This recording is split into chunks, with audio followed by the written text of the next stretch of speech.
being able to assume advisor of record on contracts that we couldn't 1035, which is a huge blessing to be able to keep everything in one place. Hear how this breakaway firm used DPL's tools and technology to make the transition to independence. You're listening to Advisor Revelations. Welcome to the Advisor Revelations podcast. I'm Cam McCrae, one of the regional vice presidents here at DPL Financial Partners.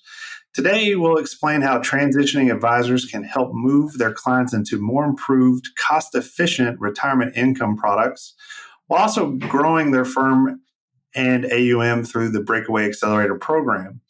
Joining us today is Alex Brueske, a financial advisor at B3 Wealth Strategies. Alex, thanks for taking time to speak with us today. Thanks for having me on today, Cam. Great. Before we begin, I want to remind our listeners to please subscribe to this podcast on your favorite streaming app for updates. If anything that we discussed today piques your interest, we encourage you to connect with a DPL consultant at our website. That is dplfp.com. All right, Alex, again, thanks for being here. Let's just start with a little bit about your background, and not only yours, but also the firm B3 Wealth Strategies.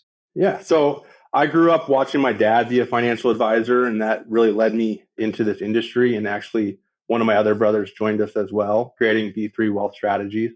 And that's kind of one of the unique things about our company is that we're kind of multi-generational advisors. So we really try and work with multi-generational planning for our clients.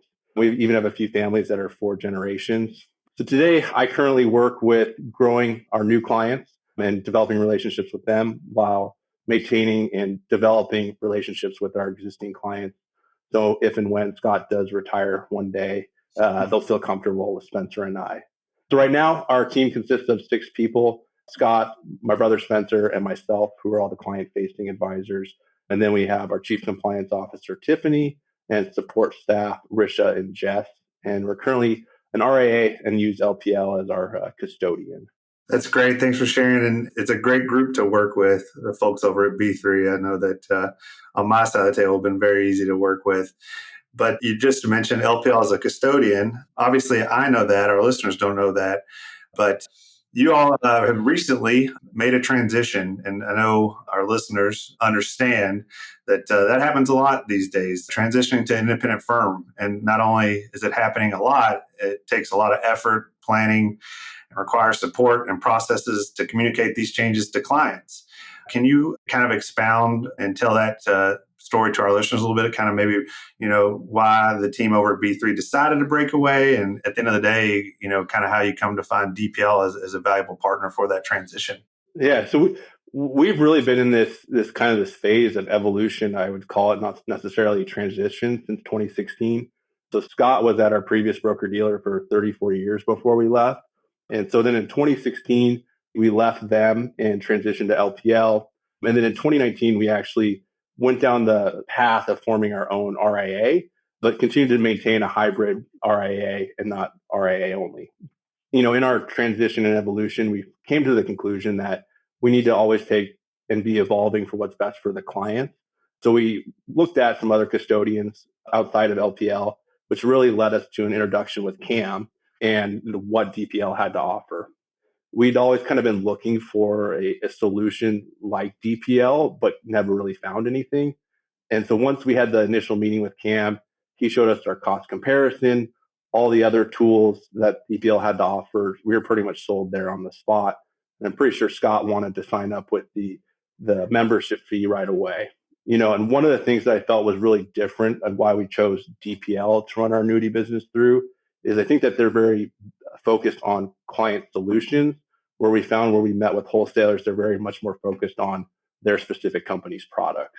Yeah, I really like that term you used, evolution, Alex. That's a really good way to kind of describe the industry as a whole and kind of how it's progressed and kind of how advisors like, your team have kind of had to keep making changes. And I appreciate you bringing up the Breakaway Accelerator Program, and I do want to talk a little more about that for our listeners here. But I wanted to just ask a quick question about evolution and going from a broker-dealer to being a hybrid type advisor. What were some of the benefits you all saw, and kind of what was the last piece kind of holding you all back from just going fully independent and out of that hybrid model, if you will? Hindsight being 2020, we probably would have done it back in 2016 when we left Waddell and Reed and went to LPL. But I think that Scott had been, it was just nerve wracking. You don't know what you don't know. And making that, we were already making a transition that affected our clients. It could affect family and a lot of other things as well. So at that time, it felt like the hybrid was the right place to go. Eventually realizing when Tiffany joined the team that fee only RIA was the best solution for our clients. Awesome. Thanks for sharing. Yeah, a little fear of the unknown, which hopefully Breakaway Accelerator Program, or BAP for short, kind of what we call it internally here, can help out with that. And for our listeners, just to give a better understanding of what the Breakaway Accelerator Program is, it's great for transitioning or evolving advisors to do just that, keep evolving and be able to continue to serve their clients, block of annuity business. And for a little bit more detail, the way it tends to work is, the team here at DPL is going to be there to hold your hand along the way.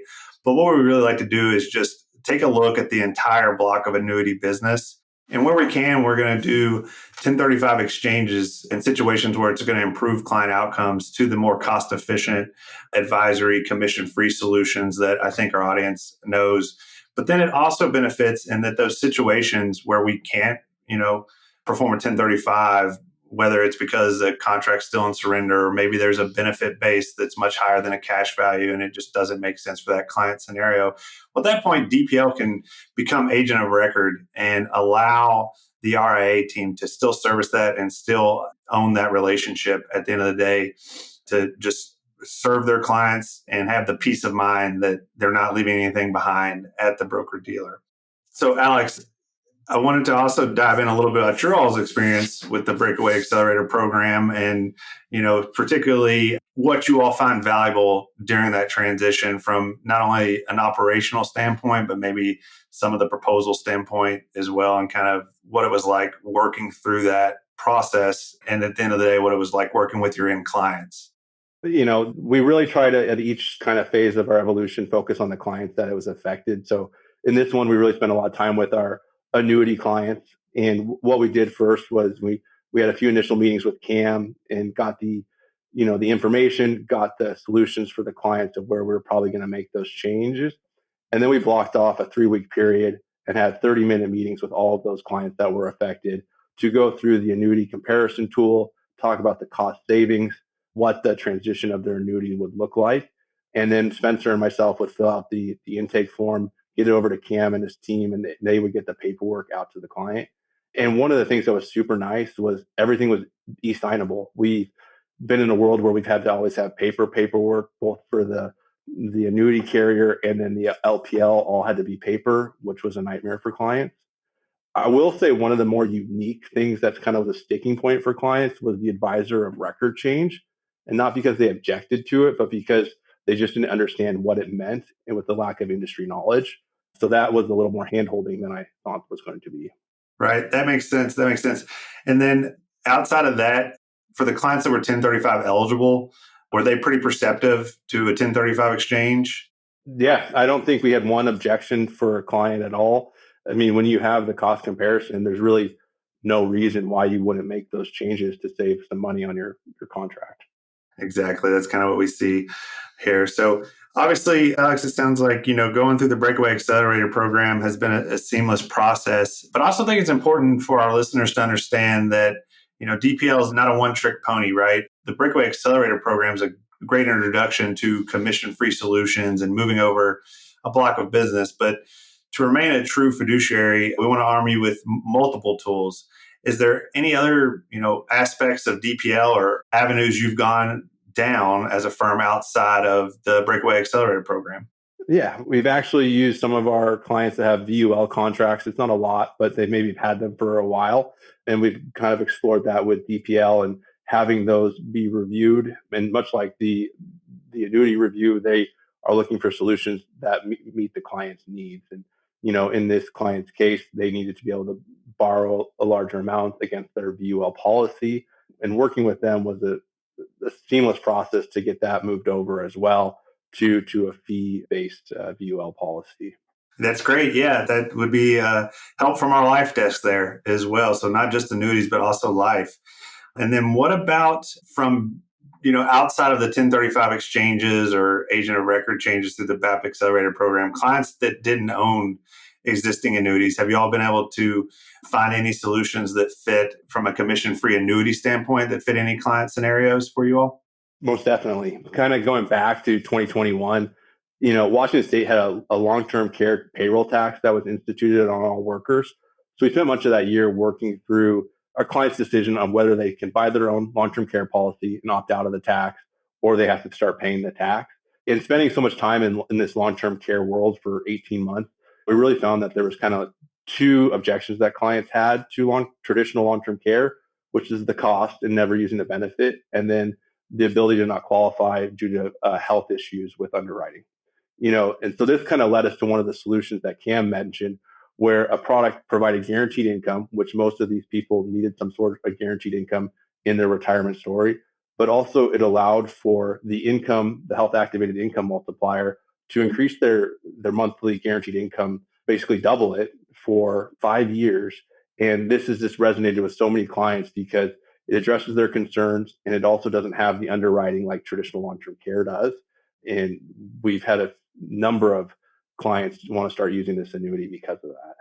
Great. That's a great story, Alex. And I think it can be very eye-opening for our listeners out there, to tie it back to the fear of the unknown, knowing that, you can partner, and there's partners out there like DPL that can help transitioning or evolving firms, still have access to solutions like retirement income or health activated multipliers or even commission-free VULs to help improve client outcomes in an ever-changing industry.